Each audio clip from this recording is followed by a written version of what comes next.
The cultivation of mindfulness, of moment-to-moment, non-judgmental awareness, is really, it sounds very simple, but it's actually just about the hardest work in the world for human beings, because we get so caught up in our conditioned states of mind. And when we begin to cultivate awareness, it's really important to bring a certain attitudinal approach to it, so that we're not trying to force anything to happen or sit in a kind of rigid posture or attain some special state that will, that we sort of think, that's what it is, I'll be enlightened, or I'll just be permanently wise, or I'll be this, or I'll be that. The problem isn't actually with the enlightenment or the permanently wise or anything like that. The problem is with the personal pronouns, I, me, and mine. And they are very, very problematic, because who we think we are and who we actually are very different. And there's a huge separation. Who we think we are is very, very small compared to who we actually are. And so when we are cultivating mindfulness in MBSR or with people, we encourage a certain kind of attitude that's brought to the formal and informal practices that you can keep in mind through your daily life as well. And these attitudes, there are 7 of them that I put in Full Catastrophe Living when I was writing it, because it really felt like if you start to cultivate acceptance, if you start to cultivate non-striving, if you start to cultivate letting go or letting be, if you start to cultivate trust and patience, that these qualities can be cultivated in everyday life, with your children, with your parents, with your partner or spouse, with your colleagues at work. And so it's a way of reinforcing and deepening the actual formal and informal meditation practices.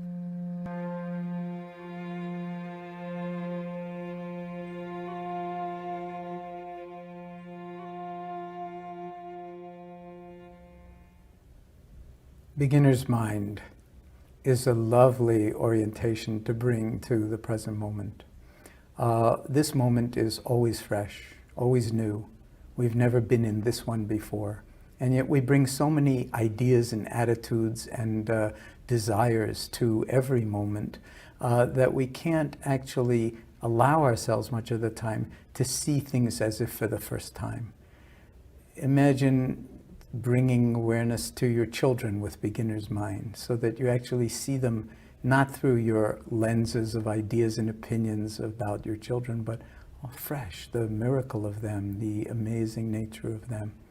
So this is something that we could bring to any moment. It has the virtue of, sometimes we're so expert that our minds are just full of, our expertise, but it leaves us without any realm for novelty or new possibilities. In the mind of the expert, they say there are very few possibilities, but in the beginner's mind, there are infinite possibilities, because we come to it fresh. So it's a kind of a discipline to try to bring beginner's mind to every aspect of your life, and not be so stuck in our ideas and opinions about how much we like this or don't like that, or what the outcome of a particular situation might be. And when we come to things with this freshness, it actually, again, has tremendous transformative qualities associated with it.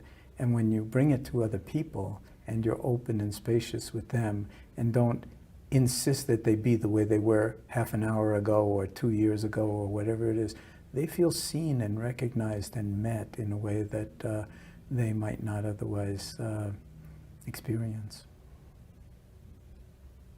That benefits them, and it also benefits us.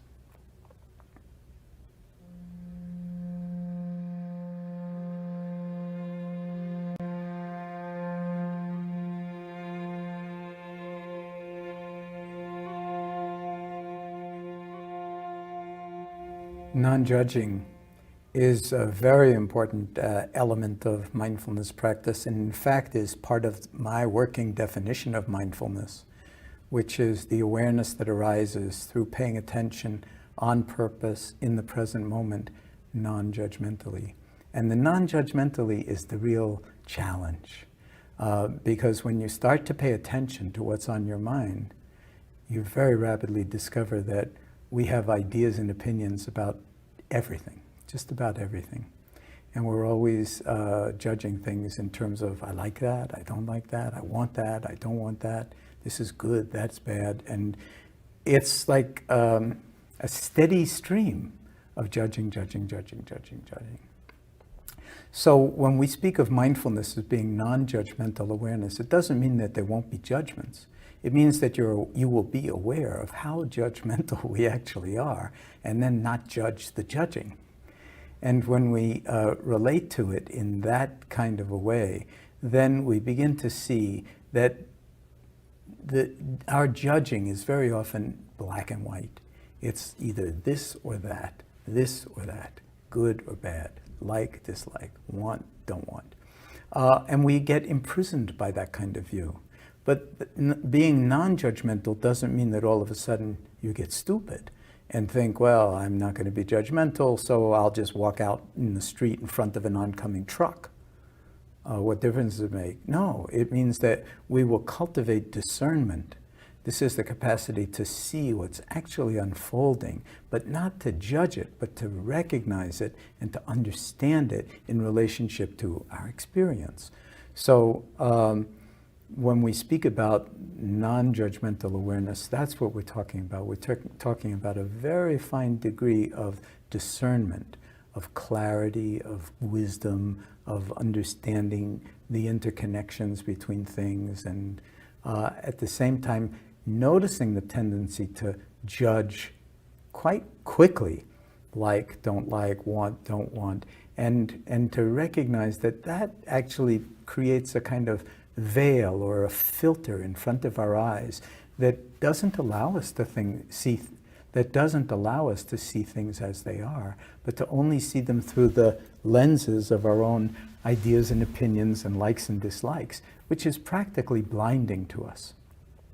So this is a wonderful discipline, the cultivation of awareness of judging and the cultivation of being gently non-judgmental, or not judging the judging that we do discover in ourselves. And over days, weeks, months, and years, we can begin to actually find a way to navigate through our judging in such a way that it no longer dominates our lives in quite the same way. And we recognize when it comes up that it's actually, in some sense, toxic. And the more we challenge it, and the more we rest in discernment and in pure awareness, the more we can live life authentically in the present moment without getting caught by our own habits of mind, unhealthy, if you will, habits of mind.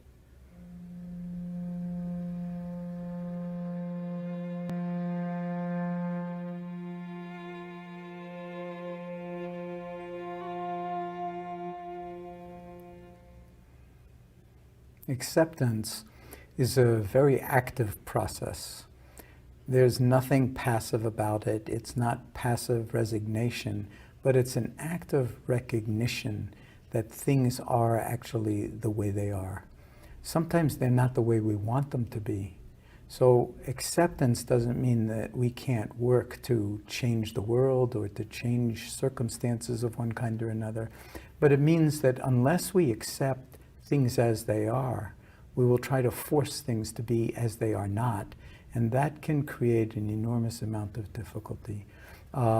If we recognize the actuality of things, then we have the potential to apply wisdom in that situation to actually shift our own relationship to what is occurring in ways that might be profoundly healing and transformative.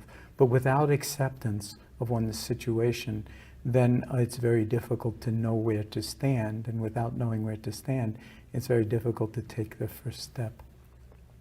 So some things are very hard to accept. Like when something, when you experience pain, for instance, and you don't, in your body, and you don't know what it's from, it's very, very difficult to accept it, because we want to know what it's coming from.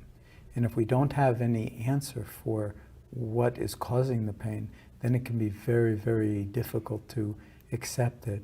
But what we find working with chronic pain patients is that before you can actually work with pain and suffering, you need to actually put out the welcome mat for it and accept it as it is, because whatever has been done medically that could be done has been done, and you're still living with a certain degree of pain. What our people with chronic pain who come to our clinic experience is that there's a lot of different ways to actually work with pain, but the first step is to actually put out the welcome mat for it, which is very hard to do when you're suffering, but it's actually a gateway into freedom from suffering. So that's one of the most powerful ways in which acceptance can be brought to bear on healing and transforming one's life, and is a very, very powerful factor, and is a very, very powerful attitude in the cultivation of mindfulness.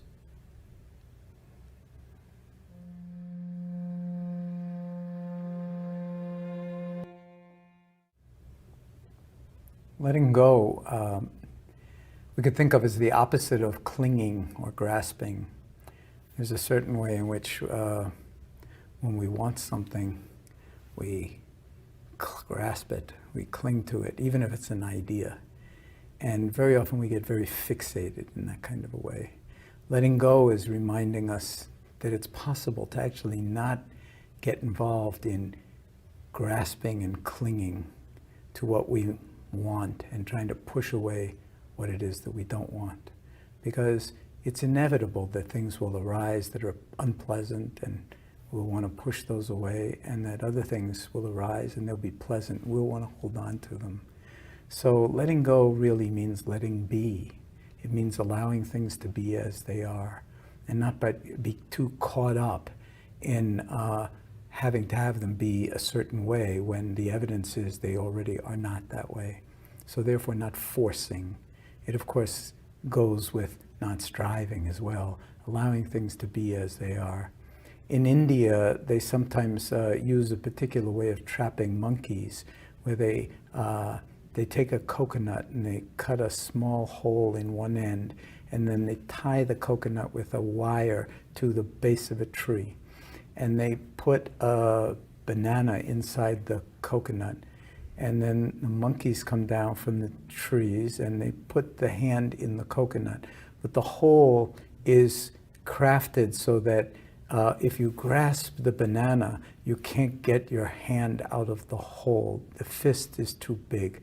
So you have to let go of the banana to actually release your hand. So the monkeys don't want to let go, and that's how they're trapped. So letting go, or letting things be as they are, means allowing the recognition that when you are caught by your own desire, by your own attachment to things being a certain way, that's painful, but that the letting go is actually the doorway to freedom.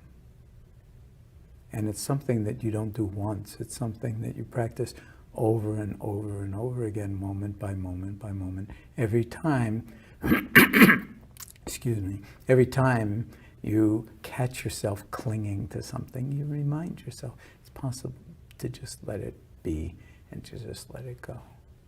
The breath can remind us of that too, because every time we take a deep,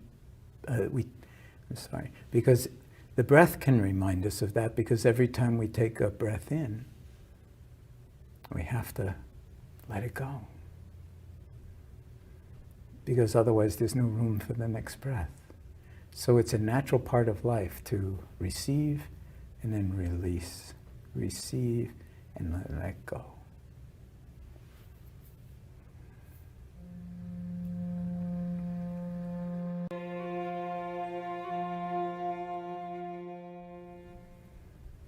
Trust is a wonderful attitude to cultivate because there are so many different aspects of our lives that we're kind of strangers to. And as we cultivate intimacy with ourselves, we also cultivate a deep sense of trustworthiness and trust. And a good place to start is with ourselves and with our body. So can we actually come to trust the natural wisdom of the body and how beautifully the body supports our life? We very often take it totally for granted until something untoward happens. But noticing that, you know, in general, we can trust that the breath will take care of itself. Luckily, because if we had to worry about the breath, we would die a long time ago. So we trust that the breath comes in. We trust that the breath goes out. We trust that the ears can actually hear. We trust that the eyes will actually see. We trust that our organs take care of all of the metabolism and biology of being alive. There's a wisdom to the body that can remind us that we ourselves are trustworthy. And if there are so many beautiful things and so complex that are unfolding so beautifully in the body, well, why should the mind be any different? Why should the heart be any different? So the more we can learn to bring trust to ourselves, the more we can actually learn to bring trust to our relationships and to other people and to nature and to the various challenges that we face in life, so that we can actually reside in our own confidence in our own ability to meet whatever comes towards us in ways that can be effective. It's all based on trusting ourselves, and that's something that can be cultivated by practice. So every time we don't trust ourselves, we can bring awareness to it and remind ourselves that maybe this is a good opportunity to shift from really feeling like we're not able to trust something to actually trusting it when it's in ourselves. When it involves other people, it gets a little bit more complicated because you don't want to trust naively, but other wisdom factors will help us to take care of that.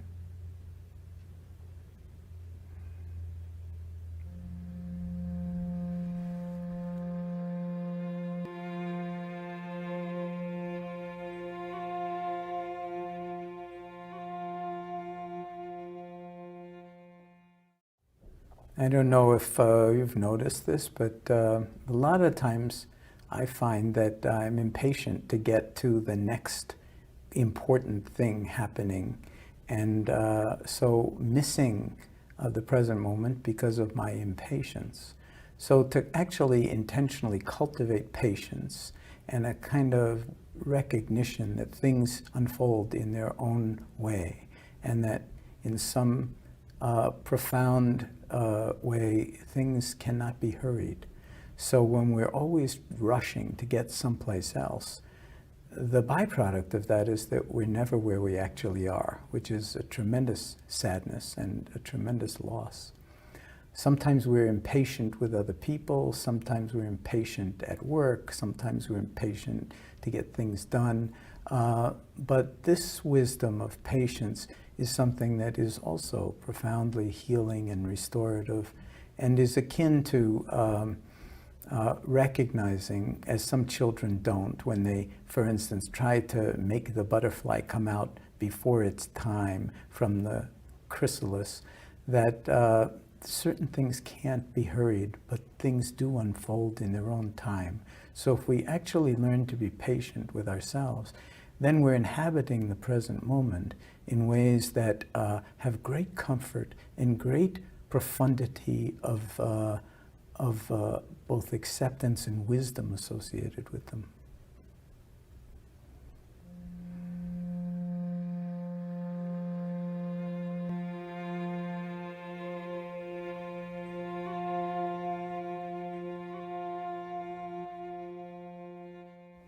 In the cultivation of meditative awareness or mindful awareness, we take the unusual position for Westerners to actually not try to get anywhere else. This is what we call non-striving or even non-doing, to actually allow things to be held in awareness without having to operate on them, without having to make anything happen or try to experience some special state of either relaxation or well-being or anything, but to simply be with the unfolding of life from moment to moment without any agenda whatsoever. It turns out this is tremendously healing, tremendously restorative for us too, because we have so many agendas and we're always on the way to some better moment in the future or trying to escape from something in the past. But to actually be in a place where we're practicing non-striving and non-doing, where we just let things be as they are, is, as I said, tremendously nurturing and healing. Not easy to do because we have so many different, so many different items on our to-do list. So the longer your to-do list, the longer we should give ourselves some time to practice non-doing altogether and non-striving, realizing that whatever is already here is good enough. Even if it's not pleasant in this moment, it's enough. And we don't need to try to escape from it or fix it or make anything happen. It's a tremendous discipline, a tremendous attitude to bring to life. And it doesn't mean you won't get things done. On the contrary, it means that whatever doing you do will wind up coming out of being, and therefore much greater wisdom and much greater appropriateness to the situation.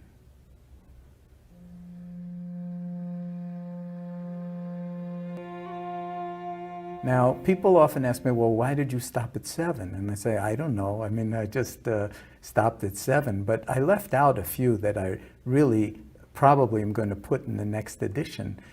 And one of them would be gratitude. To bring gratitude to the present moment because, well, say, for one thing, just we're alive.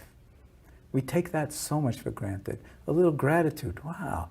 The body's working, I'm breathing in, I'm breathing out, my eyes work, my feet work, if, the liver is working, the kidneys are working. I mean, we take so much for granted. So in that sense,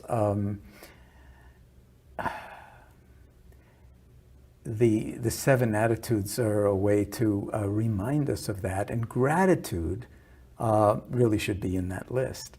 Another one would be generosity. A sense of how powerful it is when you give yourself over to life and that you give other people what would make them happy. Not for yourself, not so that you can pat yourself on the back and say, I am a generous person, but because it gives joy to others. It enhances interconnectedness. You demonstrate that you care and that you are actually giving some time and attention and thought to someone other than yourself. So both gratitude and generosity, I think, should be included in that list.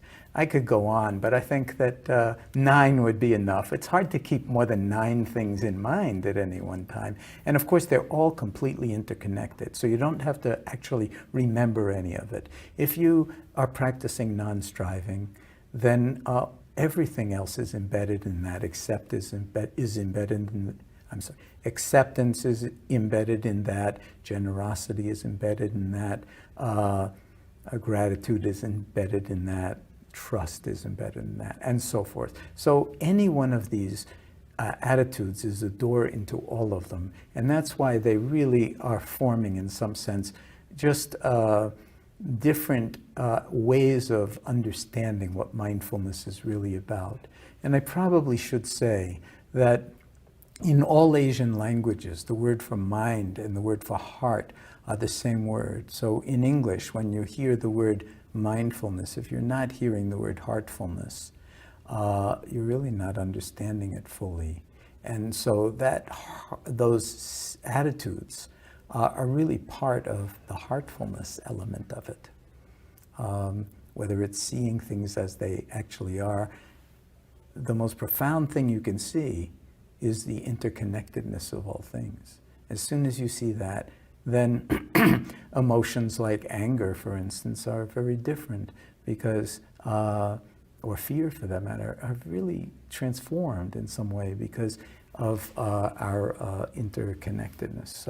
So it's a way of seeing other people as they really are and not necessarily seeing them as threats, and then being able to find some domain of commonality that comes out of the heart, that comes out of the head, that comes out of the body, that comes out of life as one completely integrated whole.